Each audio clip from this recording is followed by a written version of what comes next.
ازيكم عاملين ايه؟ يا رب تكونوا بخير. انا عبد الله ودي قناتي اي ار ريفيو.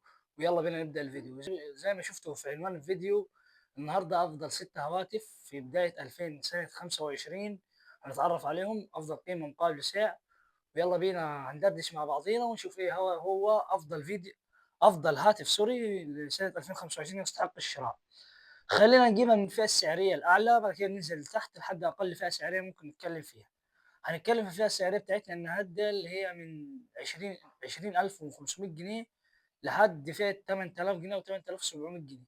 أول حاجة هنتكلم في الفئة 22,500 جنيه أو 20,500 جنيه. هنبدأ بشركة سامسونج، وهيكون من نصيبها السامسونج اي 55 اللي بيجي بشاشة سوبر أموليد 120 هرتز، واللي هتاخد فيها ألوان خرافية من شركة سامسونج، هتديك ألوان ممتازة. واللي بيجي بكاميرات ثلاثية في الخلف، الكاميرا الأساسية بدقة 50 ميجا بكسل بتصور فيديو 4K 30 فريم في الثانية، وكاميرا أمامية 32 ميجا بكسل بتصور فيديو 4K 30 فريم في الثانية، واللي تقدر تبدأ بيه محتوى على السوشيال ميديا. بصراحة يكون معاك ممتاز وفوق الخيال السامسونج اي 55، وخاصة تصميم الشياكة اللي باقي برصة الكاميرات من خلف الثلاثة، وفريم معدني وظهري زجاجي ومقاومة مية اي بي 67. فانت لو عايز الاختيار ده من سامسونج هيكون اختيار ممتاز، وخاصة الضمان المحلي مني. ده كان السامسونج اي 55. واللي بيعجب المعالج الاكزينوس 1480، والسخونه فيه قلت بشكل ملحوظ عن السنين اللي فاتت من معالجات سامسونج، لان الاكزينوس من تصنيع سامسونج. وهيديك اداء ثابت في الالعاب 60 فريم، زي في لعبه ببجي هيديك 60 فريم مرتاح تلعب بكل سلاسه في ببجي. وده كان اللي يخص سامسونج اي 55. ويلا بينا نخش على التليفون الثاني اللي هو السامسونج اي 35، واللي هيديك اداء اقل بنسبه بسيطه من السامسونج اي 55، لانه بيجي من عائله الاكزينوس 1380 نفس تصنيع سامسونج، والسخونه قلت عن السنه اللي فاتت بشكل ملحوظ. الاكزينوس 1280، واللي بيديك فيه ظهر زجاجي وفريم بلاستيكي للاسف، وبيديك نفس الكاميرا ال 50 ميجا بكسل 4K في الفيديو، وبتديك فيديو امامي 13 ميجا بكسل الكاميرا 4K برضو، بس الجوده اقل بنسبه بسيطه من السامسونج اي 55. وعندك زي ما قلنا فريم بلاستيكي وظهر من القزاز، ولكن نفس المقاومة الاي بي 57 اللي في السامسونج اي 55 هي اللي في السامسونج اي 35. واللي باقي معاك بسعر 14,600 جنيه للنسخة 828. وده سعر كويس بالنسبة للضمان المحلي من النسخة السامسونج اي 35، واللي مش هتلاقيها وانزل اشتريها بسرعة لو لقيتها دلوقتي في أي محل. هتلاقيها في رينج ال 14,000 لحد 14,600 جنيه، هتلاقيها في بعض المحلات. اغلى من كده ب 100 جنيه او 200 جنيه اشتريها، لكن اغلى من كده ب 400 او 600 جنيه ابعد عنه، في اختيارات افضل تاني. ولكن سامسونج في الفئه المتوسطه الشبه متوسطه بتفتقد العدسه التليفوتو بجميع هواتفها زي السامسونج اي 55 والاي 35. ما فيهمش عدسه تقريب مخصصه عشان تصور بورتريه ويديك اوبتيكال زوم حقيقي. ولكن التليفون الجاي فيه كاميرا اوبتيكال زوم 2 اكس، هتدولك حقيقي 2 اكس، هتديك صور بورتريه خرافيه. ممكن اعرض لك الصور هنا، وصور السامسونج اي 35 واي 55 هتكون معروضه هنا جنب على الشمال.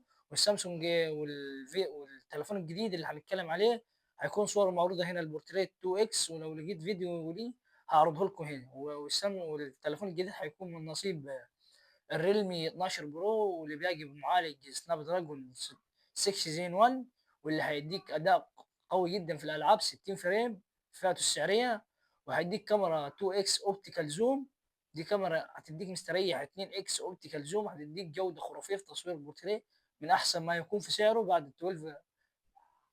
هو الاول قبل ال 12 بلس، بعد كده ال 12 بلس بعدين، رغم ان ال 12 بلس ما فيش عدسه بورتريه، لكن ال 12 بلس بتوافق مع السامسونج اي 5 اي 35 زيه زي السامسونج اي 35. لكن ال 12 برو بتفوق على السامسونج اي 55 والاي 35 وال 12 بلس في انه في عدسه بورتريه مخصصه 2 اكس اوبتيكال زوم خرافه. ولكنه بيفتقد للفيديو ال 4K في الكاميرا الاماميه زي السامسونج اي 55 والاي 35، بيصور 4K فقط بالكاميرا الخلفيه فقط. وسعره بيبدأ من 14,000 ل 14,600 جنيه زي السامسونج اي 35. لو لقيت ده هاته، انت لو هتصور بورتريه اكيد هتروح لل 12 برو، ولو هتصور فيديوهات اكيد هتروح للسامسونج اي 35 او السامسونج اي 55. وده كله كنا عايزين نعرف عن ال 12 برو، واللي بيجي بظهر اشيك خاصة من ال اي 35 بيجي بظهر من الجلد، بس للاسف برضه فريم بلاستيكي. ومرصة الكاميرات في ال 12 برو هتلاقيها في المنتصف، على عكس سامسونج هتلاقيهم في الجنب ثلاثة تحت بعضيهم.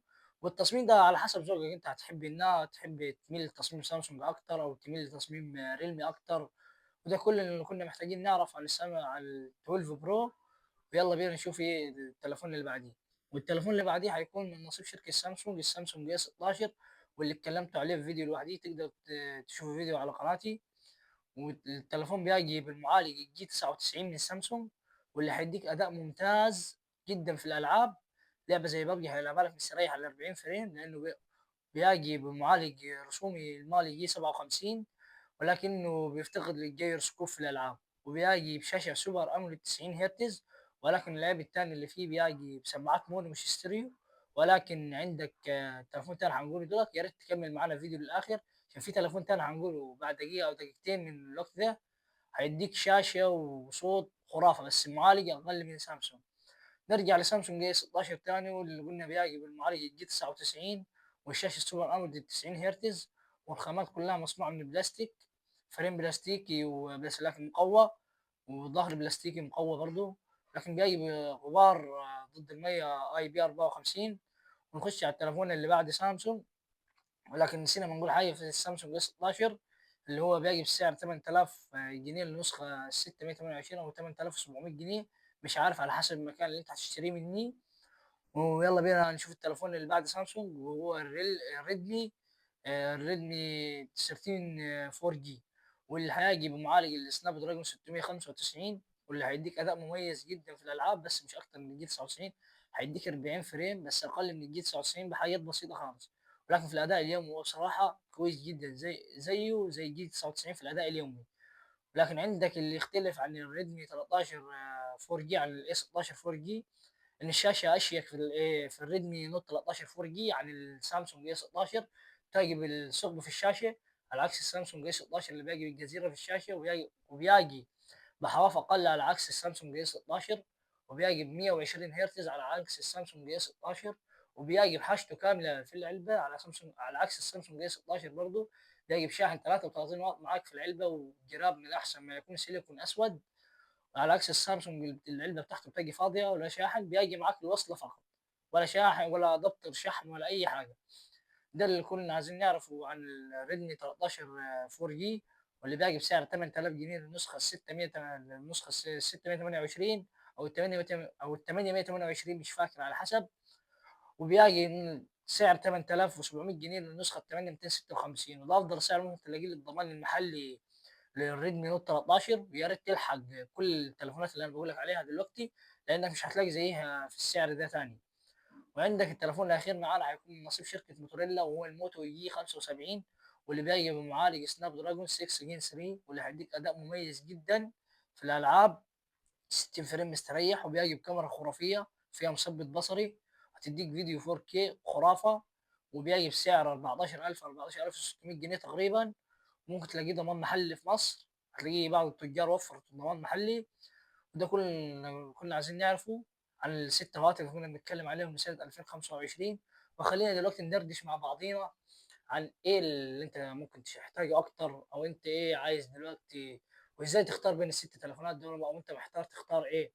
هقول لك، لو انت عايز كاميرا بورتريه وهتصور صور فقط من غير فيديوهات، او هتصور صور اكتر بجانب فيديو او اتنين مثلا انت واصحابك، هتختار السامسونج، هتختار سوري، هتختار الريلمي 12 برو، لانه بيديك عدسه 2 اكس اوبتيكال زوم، على عكس التليفونات الثانيه اللي بتاجي من غير عدسه تقريب اوبتيكال زوم.